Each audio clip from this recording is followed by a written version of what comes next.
So this person says, we struggle all our lives with different things just to end up dead in the end. Yeah, that's pretty deep. I'm sweating. So well, you could. Why don't you start, and then maybe I'll. Okay. Okay. So from my perspective, I agree with that. I kind of agree with the way that society and the world is really just caught up in different things like money, work, school, stress, like stuff like that.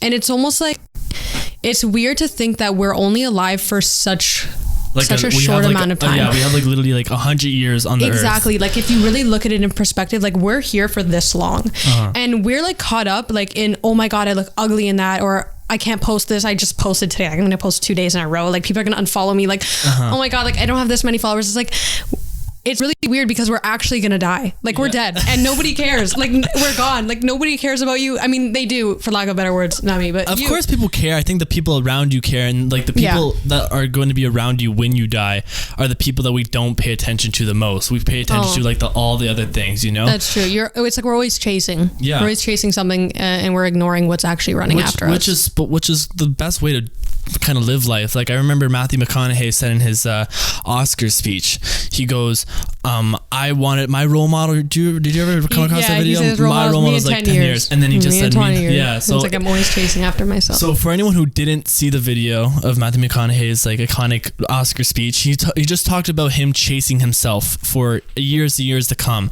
Yeah. And it was just inspiring because you're never going to satisfy yourself. I say it all the time, right? In my speeches, when I talk to people, I'm aware that I'm not going to be satisfied with whatever I do. So it's kind of like live in the moment. I remember I read a book called The Power of Now. Did I understand? I have that book. Yeah, I didn't understand. I think I understand like 10% of all of it. I was just it was an audio book because I can't sit down and read. Me neither. But which is fine. It's fine. I like listening to podcasts, so I'm like, you know what? Let me switch the Basement Yard podcast where they talk about astronaut sex to something a little bit more useful. You know, what I learned from that book was we are like always worried about what happened or what's about to happen. Exactly. And we're not living now. And as hard as it is to think, like sometimes when you realize, like that's why I think meditation is so important, right? Controlling your thoughts. There's a video on my channel. It's what's it called? The Voice in Your Head. And it talks all about, and it's probably like one of my favorite videos. I remember when I called you, I'm like, yo, I like literally watched this video and I could finally enjoy my videos. Every time I watch that video, it always reminds me of like to live in the now, to listen to the voice, to let the voice guide you rather than brush it off. Yeah, I think that's true. And I think like relating to what you just said, we're always kind of living in what's about to happen or what has already happened. And then there's like the saying, like no amount of anxiety is going to change your future and no amount of regret's going to change your past. Like you can be literally going days and days and days regretting something you did like a month ago to a point where you wasted all those days that you had in the meantime to live. You know what I mean? It's like literally, it's kind of crazy because you don't even realize it. And once you like bring yourself back into place and you're like, oh my God, I'm not even like living in the moment. I'm missing out like on anything. Like it doesn't even have like just missing out on the present moment. That's when you start to realize like, society is fucked up. Yeah. The world is fucked up. And it's funny because we all think the same way. And no matter how much you meditate, no matter how much whatever, it's still like really hard. Like it's really, really hard to get out of that habit because that's just how society is in general. Like we all are literally going to end up dead, but we're so focused on the most meaningless things. What do you think happens when we die? I know it's a loaded question, but I guess you could come like, there's so many different perspectives of it. Yeah. Well, I used to be a little, not to say I'm not religious, but I used to be pretty religious in terms of thinking of heaven and hell. I think after high school, my mind kind of strayed away from that. It's so weird because like nobody knows and it's something that is inevitable to happen. Like we're literally going to die. And no one has proof of where. No, I know. And then there's like the movie, like what's that movie called? Heaven is for Real. There's people talking about when they died and they did go to heaven and they came back to life. And it's like, you actually never know what's true. So you will never know until you're dead. What are you gonna do? Come back and tell people? Yeah. You're gone. Yeah. That's there's so many. I think that's why religion. There's people that follow religion because when I was reading the comment section, I was going through the comments and a lot of people had questions about what afterlife. Yeah. And I think that's like what I wanted to theme the podcast around. But after you read a couple of more questions, I was like, hey, we'll spend a little time on this and move on. Yeah. So I asked a lot of people, what they think happened, because I feel like it's a subjective question. Yeah. It's like there's no one answer. People could talk about what happens when they die because of the religion, right? I'm pretty sure if I paid attention to Rubino's class, which was probably like 2% of the time, I think like Buddhists believe in reincarnation. We become animals, right? And that's why they treat animals like they have like they praise an animal. They praise the animals. I don't know which one, because again, I didn't really pay attention to the class, but I remember like that's their way of thinking of it. Yeah. And then I asked my nonna, who's like a heavy Catholic and prays and watches ceremonies on her TV and prays with the booklet. Very cute. And she says like that you go to heaven, and like if you're good, you go to heaven, the gates of heaven, and if you're bad, you go to hell. So like the traditional Catholic roots. And then what I believe is, I think that most of the time fabrication is needed when it comes to like death, because people don't want to think about it. Everyone's scared to die. Exactly. Right? And people that say, oh, I'm not scared to die, it's like, yeah, what, you have a death wish? Like everyone wants to live. They want to see their kids grow or whatever. They just want to live. Why die? And a lot of people that don't want to live or don't like, feel like there's no need to live, I think that they just lack of purpose. Like goes back to the quote, an unexamined life is not worth living. People don't know what they're living for, so why live? Yeah. So my moral is, people make these stories up to excuse the pain, to excuse what they're doing. Like, for example, my nonna, every time she's in pain, right? She goes, I think of Jesus when he carries the cross, but he did it for a good thing. So every time I'm in pain, I think of his pain and how he sacrificed for me to live, and I don't feel pain anymore. So it's a sense of comfort in a way. And I think that being comfortable in general, I'm going to do a whole video on this because I was thinking about it, why people listen to sad songs. Because they want to feel how other people feel. They don't want to feel alone, right? My nonna doesn't want to feel that she's the only one in pain, so she relates to Jesus, because Jesus also was in pain. So she thinks that she's going to be in pain just like Jesus, and Jesus is good, so she's good, right? So I think that's what it is. It's like a fabrication. People fabricate it just because they're scared to die. Yeah, I know exactly what you mean. Like, I think, not to disrespect any religion, but fabrication is almost like, you're sugarcoating it. It's pretty much like...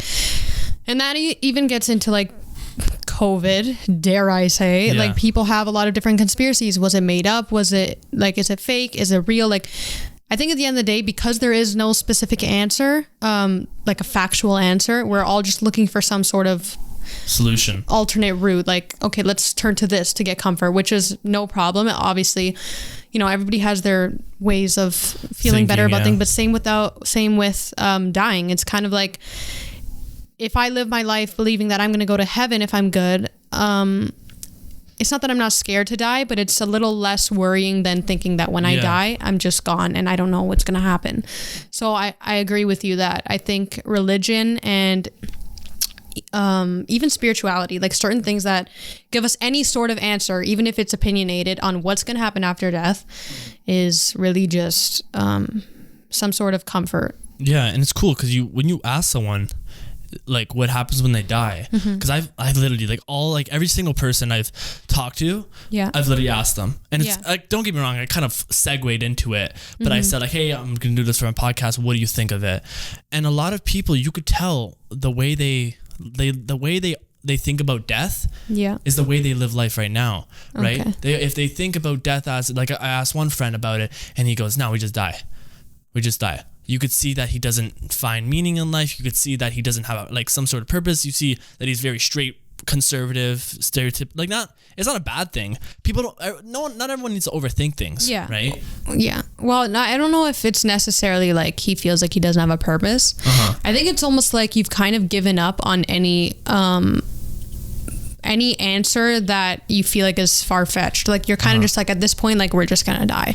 Like, do I really care what's gonna happen after, like, I'm gonna be dead? Like, I think that's people who have kind of just accepted the fact that we're gonna die. Which is good, though. I think that everything could be true until proven false. People could prove anything as long as they have the right things to back it up. If they don't, then it's false, right? Yeah. People could prove a murder, but obviously murder is bad, so it's going to be false, right? But you never know, like, why they did it. There's always reasons. There's always backstories, but that's another conversation for another time. Personally, because I was broadening out this question, but like what I think, when we die, our body dies, but our spirit roams the earth. And I think that we look over people and like it's just because there's been so many situations where you feel like people are talking about ghosts and like they're dead ones, and there's been so many coincidences where people have talked to their like loved ones through like ghosts or like Ouija, or like there's been so many like paranormal, like there's movies about it and Conjuring, all this shit.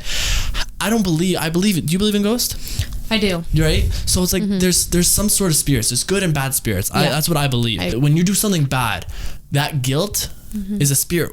Like it's like a thing running over you. It's a conscience running over you. It's always around you, right? When you do something good, it's a good spirit, right? And that's, I believe in like angels, like of course, like my whole guardian angel story about Michael Archangel and the tattoo story I want. I believe in that. What really solidified this thing in my brain was my nonna was talking, she was showing me pictures of her past. And when I looked through these pictures, there was some sort of warmth. I don't know how to explain it, but I'm looking into like my nonna's mom's eyes, my great grandmother, and I'm looking through it and I'm just like, holy fuck, I couldn't take my eyes off it. It was just like, I don't know what happened. It's so unexplainable. So if like that feeling is unexplainable, I don't think you really could explain death. You can't, like, you know, it's a feeling. You can't explain a feeling. There's only so many words and adjectives that could explain a feeling. But when it comes to like talking about spiritual stuff and death and stuff, it's so hard to get to someone until they experience it. Yeah. So I think moral of that answer is, I guess both of us, like, whatever, we have pretty similar answers. I mean, not that I don't really have, if you notice, I don't really have like a specific answer because I'm still trying to think about it, you know what I mean? Not even like, I'm kind of just like, I don't know if I have an answer for that, but I do agree that in energy and spirits and ghosts, and especially if you guys, I recommend everybody watches, including you, the movie Soul. Did you watch it? No, I don't have Disney Plus. Okay, 1, 2, 3 movies. I don't want to spoil anything, so everybody watch it, but the moral of the story is it kind of shows the difference between a man and his life on Earth and beyond Earth. So basically once he, I don't want to spoil it, I guess. I think that's a good, well, I haven't watched it, and I kind of got the gist of what the movie's about just by the sentence. Exactly. So. It's about, literally the movie is just about, instead of existing, actually living your life. And not, it kind of goes back to even like your childhood and how happy, and you were happy about the littlest things. Like there's a scene in the movie where he's happy about like these leaves on a tree, and it's like, what the hell? Nowadays, what are we happy over? Like, you know what I mean? There's a movie with Eddie Murphy. It's called 1,000 Words. Oh, you ever really? watched that? No. It's about, he used to talk so much, and it's a different storyline, but with the same meaning of like, appreciate what's around you. Because he used to be like a greedy, talking, bossy character, and then he only had 1,000 words until he died. Yeah. Because that's people crazy. Watch the movie, but he only had 1,000 words until he died, and then when he was on his last word, I don't know what his last word was, but he was shocked, like he was scared. He was scared to die because he felt like he had so many unfinished ends, and then he ended up living, and his whole story after was just like he's grateful to be alive, kind of. Wow. It's a good movie. I watched it like so many times when I was a kid. So I'll watch that when you watch Soul. Fair enough. We'll do the podcast again. Yeah. And then we'll talk about it. I don't got money, man. It's too expensive. Okay, next question.